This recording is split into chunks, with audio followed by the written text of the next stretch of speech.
Benvinguts i benvingudes a l'aula de grall i timbal. Comencem! Doncs bé, 9è vídeo del curs de gralla i timbal i en aquest cas parlarem de l'articulació. L'articulació amb la canya de gralla. I per què serveixen les articulacions? Doncs les articulacions serveixen per atacar de manera diferent la canya i que per tant la peça pugui quedar, per exemple, més lluïda. Val? Quin tipus d'articulació utilitzarem? Doncs dependrà molt del nivell del músic, sobretot del que ens demani la peça, val? I dels nostres gustos personals. En aquest cas us ensenyaré algunes articulacions. La més bàsica ja la sabem. Ta, ta, ta, val? Poso llengua, tret llengua de la canya, sona pap, torno a ficar llengua, vale? Ta, ta, ta, ta, la més bàsica.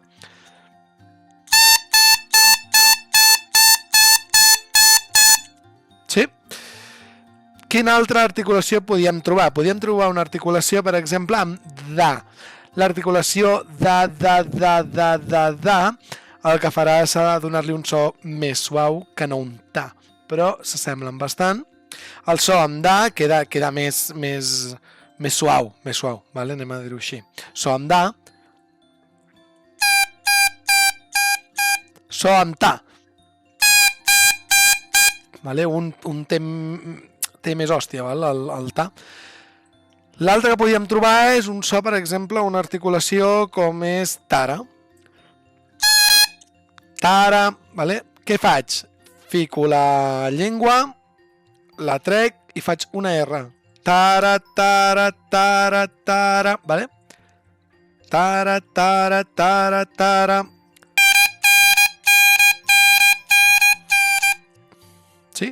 Tara, tara, tara, tara. Del mateix rotllo, en vez de fer tara, podem fer tara, ta, ta, tara, ta, ta, tara, vale? Podem jugar combinant unes i altres. Per exemple, això.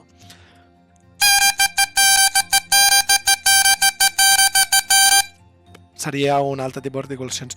Llavors, mireu aquestes articulacions, aneu-les provant, val? Recordeu, ta, que és la més bàsica, da, tara o tara, ta, ta, tara, ta, ta, tara, i poder compaginar vàries. Doncs fins aquí aquest vídeo número 9. Espero veure-us en un altre vídeo i que us hagi agradat. Una abraçada molt forta. Adeu!